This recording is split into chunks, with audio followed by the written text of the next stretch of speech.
네, 안녕하세요. 2026년 8월 23일 일요일 주의점 채널 돈벼라 TV입니다. 영상 시청에 앞서서 좋아요와 구독 부탁드립니다. 자, 여러분 오늘 영상은요, 이제 다음 주 증시 일정을 좀 체크하겠습니다. 자, 왜 그러냐? 다음 주가 매우 중요합니다. 왜냐하면 변동성이 매우 클 수 있습니다. 자, 그래서 그 관련주 중에 이 로봇, 그리고 이 반도체, 이것이 이제 다음 주에 운명이 결정될 수 있다라는 거예요. 자, 왜 그런지 시작해 보도록 하겠습니다. 자, 26년 8월 넷째 주 기준으로 글로벌 증시의 방향성을 좌우할 수 있는 대형 빅 이벤트와 실적 발표가 있습니다. 자, 그 중에 이제 일정을 먼저 보면 8월 26일 수요일 날, 자, 엔비디아의 실적이 발표가 됩니다. 자, 엔비디아의 실적은 좋을 수 있어요. 하지만 이 좋은 데이터가 나오는 게 아니라 앞으로의 전망이 어떻게 될 것이냐라는 거에 따라서 이 반도체가 변동성이 매우 클 수 있습니다. 반도체가. 자, 왜 그러냐면 AI 인프라의 대장주이기 때문에 그래요. 자, 그리고 8월 26일 또 수요일 날에는 낮 시간에 현대차 26년 CEO 인베스터 데이가 있습니다. 자, 이때 피지컬 AI뿐만이 아니라 로보틱스 여러 가지 무슨 투자 계획들이 발표가 되는데 이때 제일 중요한 게 뭡니까? 자, 보스턴 다이나믹스. 보스턴 다이나믹스에 뭐가 나올 수 있다? 상장 일정이 나올 수 있다. 자, 근데 여기서 중요한 건 만약에라도 8월 26일 날 오후 2시에 발표가 실시간으로 유튜브로도 이제 진행이 된다고 나와 있지만 이 내용 중에 이제 보스턴 다이나믹스를 어떻게 운영할 건지 어떻게 개발할 건지 생산할 건지 나오겠지만 근데 이상하게 기다렸던 상장 일정이 안 나온다? 그럼 어떻게 돼요? 로봇주들은 모조리 급락합니다. 모조리 급락해요. 자, 그러면 엔비디아의 실적에 따라서도 반도체가 급등락을 할 수 있고 8월 26일 낮 시간에 현대차 인베스터 데이에 보스턴 다이너믹스 상장 일정이 공개가 되지 않으면 급락, 공개가 되면 급등을 할 수 있다는 거예요. 급등을 할 수 있다. 자, 이게 변동성이 매우 큰 거예요. 자, 그리고 가장 중요한 건 뭡니까? 8월 27일부터 29일까지 뭐가 열린다? 미국 잭슨홀 미팅이 열린다. 자, 여기 왜 중요합니까? 이때 금리가 어떻게 갈 건지에 대해서 케빈 워시가 이야기를 할 수 있습니다. 자, 그러면 이때 케빈 워시가 금리 인하 쪽으로 말할 거냐, 금리 인상 쪽으로 말할 거냐라는 거예요. 근데 케빈 워시의 지금 자기가 그 핵심 갖고 있는 어떤 정책에 대한 기준이 뭐예요? 시장에 힌트를 안 준다라고 얘기하는 거거든요. 그래서 점도표도 발표를 안 합니다. 그럼 어떻게 되느냐? 만약에 케빈 워시가 또 이번에도 금리에 대한 전망을 하나도 얘기 안 하고 아직 물가가 높다. 우리는 물가를 잡기로 할 것이다. 이 정도로 끝내면 어떻게 돼요? 불확실성이 매우 커지는 겁니다. 자, 왜 매우 커집니까? 지금 국채 금리가 많이 올라가고 있죠. 이런 상황에서 아무런 금리 인하에 대한 신호도 안 주면 국채 금리는 계속 올라갑니다. 그럼 시장은 어떻게 반응해요? 아, 야, 이거 금리 인상하겠다. 이렇게 되는 거예요. 그래서 케빈 워시가 금리에 대한 인하에 대한 신호를 안 준다. 그럼 시장은 아주 얼어붙을 거예요. 얼어붙은다. 자, 그러면 이때 만약에 케빈 워시가 금리 인하에 대한 신호를 안 준다라고 한다면 어떻게 돼요? 금리가 올라가는 부분에 대한 불확실성이 커지기 때문에 그럼 어떻게 해요? 반도체와 로봇은 절대로 갈 수 없습니다. 절대로 갈 수 없어요. 왜 갈 수 없습니까? 바로 반도체와 로봇은 금리 인하에 대한 수혜주기 때문에 그래요. 금리 인상을 하게 되면 악재입니다. 악재. 자, 금리 인하를 하면 호재. 자, 금리 인상을 하게 되면 왜 악재입니까? 투자가 안 돼요. 투자가. AI 투자가 멈출 수 있습니다. 멈춘다. 자, 멈춘다. 이 멈춘다는 건 뭐예요? 곧 악재로 급락을 할 수 있고 앞으로 이 대규모의 투자에 대한 나가 있는 금액들이 있잖아요. 지금까지 많이 천문학적으로 투자가 됐잖아요. 근데 금리 인상이 되면 어떻게 돼요? 이 투자금에 대한 회수가 불확실성이 되는 거예요. 왜냐하면 이자가 높아지잖아요. 이자가. 그래서 로봇과 반도체가 다음 주에 운명을 가를 수 있다. 뭐 때문에? 엔비디아도 될 수 있고 현대차 인베스터 데이도 될 수 있지만 가장 핵심은 잭슨홀 미팅이다. 이때 케빈 어시가 금리 인하에 대한 신호가 무조건 나와야 된다. 안 나오면 악재다라고 봐야 되는 거야. 악재다. 자, 이렇게 봅니다. 자, 그러면서 지금 시장의 화두는 바로 삼성전자와 SK 하이닉스가 더 갈 것이냐라는 문제예요. 자, 그러면 우리 이렇게 생각해 봅시다. 40조 단위의 배당 주주 환원에서 이게 그 자사주 매입을 지금 시작하고 있어요. 자, 여러분, 자사주 매입은 물론 호재 맞습니다. 그런데 그거 아세요? 자사주 매입을 공시했다고 그래서 모든 종목이 막 다 올라가지 않아요. 자사주 매입 공시가 나와도 급락하는 종목들이 허다하게 많습니다. 무슨 말씀인지 알겠죠? 그러니까 자사주 매입은 현 주가를 어떻게 하면 방어할 수 있는 기제는 되지만 이전에 있는 일정표처럼 여기에서 악재가 쳐져서 엄청난 매물대가 터져버리면 이거는 자사주 매입을 해도 무너질 수밖에 없어요. 그래서 지금 SK 하이닉스와 삼성전자는 이런 주저하는 정책 때문에 저번 주에 양 이틀 정도가 상승하는 효과가 나왔지만 다음 주는 무시 못한다는 거예요. 이 일정을. 그럼 어떻게 해요? 시장은 보수적으로 가면서 뭔가 차익 매물이 나올 가능성이 매우 높다라는 거예요. 그러니까 압력이 있다라는 거예요. 압력이 있다. 다음 주에.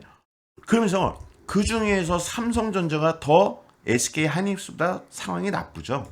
왜 나쁩니까? 이 모든 주주환원 정책과 자사주 매입과 모든 배당, 모든 걸 어떻게 한다? 나중에 우리가 협의할 예정이다. 확정을 안 줘줘 버렸어요. SK 하이닉스는 확정을 줬죠. 그래서 양 이틀 동안 계속 올라갔던 겁니다. 근데 삼성전자는 어떻게 돼요? 이 협의를 할 것이다 연말에 하게 되니까 어떻게 해요? 여기에서 불확실성이 터진 거죠. 주긴 줄 거냐? 이렇게 나온 거죠. 자, 그러면 어떻게 돼요? 차익 매물이 나올 수밖에 없어요. 왜냐하면 이 결정까지는 아직 시간이 많이 남았고 증시 일정은 뭔가 우려감의 증시 일정이 나오게 되니까 다음 주에는 삼성전자는 상승하기보다는 뭐한다? 하락할 가능성이 높다. 하락할 가능성이. 그럼 SK 하이닉스는 어떻게 된다? 뭔가 상방으로 가는 것 같지만 눌릴 수 있는 가능성이 매우 높다. 이렇게 보는 거예요. 자, 그러면 여기 보면 미국 국채 30년물이 5.27%나 급등해 버렸어요. 자, 이 수치는요. 금융위기 때의 수치입니다. 거의 19년 만에 나온 거예요. 19년 만에. 엄청 높은 거예요.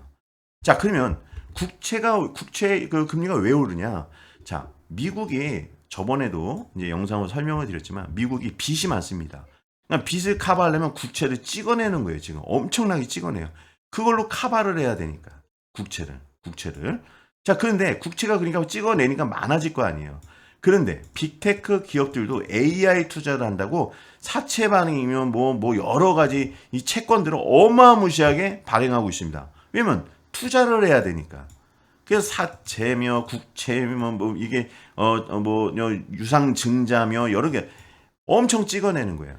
자, 그러면 국채든 유상증자든 사채든 뭐든 이걸 찍어낼 때 매수해주는 어떠한 그룹이 있어야 되잖아요. 매수를 해줘야 되잖아요. 근데 이거를 매수를 못하는 거예요. 지금 미국도 돈이 없고 빅테크도 빚내서 투자하고 있으니까 이걸 국채를 누가 사주냐는 거예요. 안 사주니까 어떻게 된다? 지금 금리가 이렇게 계속 올라간다. 자, 그래서 제가 뭐라고 말씀드립니까? 이 국채가 내려가려면 둘 중에 하나죠. 미국이 국채를 찍어내지 말든지 빅테크가 AI 투자를 멈추든지 아니면 마지막으로 이 국채를 사줄 수 있는 대상이 나오든지.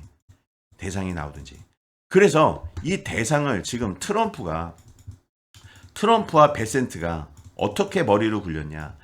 이 국채를 사줄 수 있는 대상을 스테이블 코인으로 봤어요. 스테이블 코인을 이용하자. 스테이블 코인. 그래서 최근에 코인주가 비트코인이 급등을 한 겁니다. 여기를 활성화시켜서 여기에 있는 자금 갖고 국채를 살 것이다. 이렇게 한 거예요. 그러나 이거는 처음에 나왔으니까 호재겠지만 이제 증시 일정에 대한 케빈 어시라든가 이러한 금리에 대한 정확한 방향성을 정해주면 이 스테이블 코인도 버틸 수가 없습니다. 무너질 거예요. 왜냐면 금리 인상으로 우려감이 생기니까 불확실성입니다. 불확실성. 무슨 말인지 알겠죠? 이게 다음 주 일정이에요. 자, 그런데 여기에 반전이 나올 수는 있죠. 어떤 반전입니까? 9월 달에 누가 온다? 시진핑이 온다. 시진핑. 왜 옵니까? 미국과 협상하러 오죠. 그러면 트럼프가 지금 압력을 많이 넣고 있잖아요. 그러면 그걸 카드를 갖고 중국하고 협상을 할 겁니다. 자, 이거 카드 같은 거 내가 좀 완화해 줄 테니까 너희들 지금 농산물 있잖아. 농산물 어떤 공산품 아주 싸게 우리나라로 좀 수출 좀 해라. 그래서 시진핑을 이용해 가지고 트럼프는 중국의 어마무시한 농산물과 공산품들을 갖고 들어와서 수입을 해서 물가를 내리려고 할 거예요. 방어를 하려고. 그리고 스테이블 코인으로 국채를 사게끔 만들려고 할 겁니다. 자, 요게 이제 9월달 시장인데 지금 말씀드리는 건 다음 주의 변동성을 얘기하고 있는 거죠. 저는 다음 주. 자, 그래서 다음 주의 변동성은 이런 배경을 갖고 등락이 클 수 있다. 자, 그러면서 차트를 한번 봅시다. 자, 이게 이제 로봇주의 대장주라고 볼 수 있는 현대모비스입니다. 자, 이제 다음 주에 발표된 인베스터 데이에서 보스턴 다이나믹스의 상장 일정이 공개가 안 된다. 공개가 된다. 그러면 떡상입니다. 근데 공개를 일정을 완전히 공개를 안 한다? 그러면 어떻게 되겠어요? 실망 매물이 쏟아집니다. 그 금리 인상의 우려로 더 쏟아집니다. 그러면 현대모비스의 차트를 보더라도 지금 53만 원대하고 밑에 하단에 45만 원대에 보면 여기를 박스권을 그리고 있단 말이에요. 박스권을. 그러면 지금 주가는 53만 원 볼린저 밴드 상단으로 가고 있는 중심 가격이죠. 지금 49만 6천 원이죠. 딱 중간을 머물렀어요. 이게 왜 중간이에요? 얘도 간 본다라는 거예요. 간 본다. 여기 위치에서 간 본다. 자, 하면 여차 공개하면 쭉 올릴 가능성이 있고 여차하면 아래로 쭉 내릴 가능성이 높다라는 거예요. 자, 그러면 우리는 이번에 보스턴 다이나믹스의 상장 일정이 이번에 인베스터 데이에서 나오지 않는다면 급락은 불보듯 뻔하거든요. 자, 45만 2천 원, 최하는 43만 원까지도 열어둘 가능성이 매우 높습니다. 자, 그러면 어떻게 돼요? 그런 일정이 나오면 여러분들, 우리 돈벼락 TV 가족분들, 이 무료 유튜브를 시청하는 가족분들은 이 기회를 놓치면 안 된다. 이 기회를. 무슨 말인지 알겠죠? 이 기회를 놓치면 안 된다. 이거를 타점을 한번 잡아보시라는 거고. 자, 두 번째로 이 나스닥 차트를 보면은요. 나스닥 차트를 보면 선을 봐보세요. 이게 하락 패턴이었습니다. 자, 이게 하락 패턴이었거든요.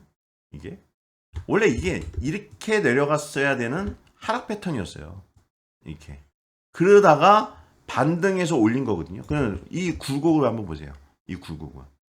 행보를 하다가 꺾였단 말이에요. 그리고 어떻게 돼요? 여기 마지막 지지대에 걸려 있어요.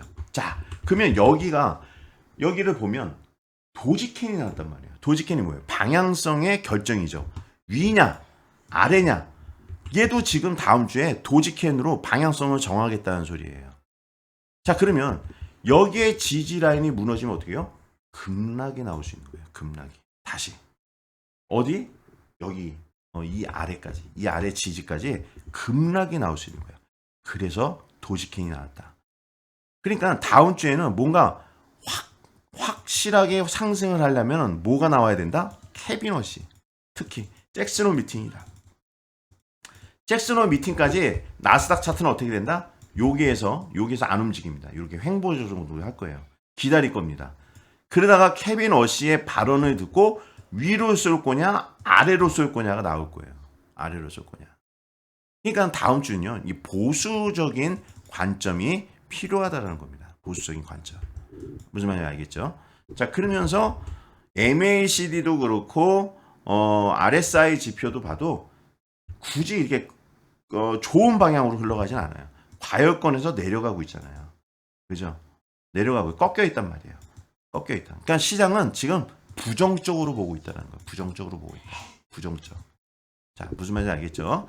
자, 그러면서 삼성전자. 이제 여러분들이 가장 궁금해하는 삼성전자. 맞죠? 삼성전자 제가 뭐라고 그랬어요?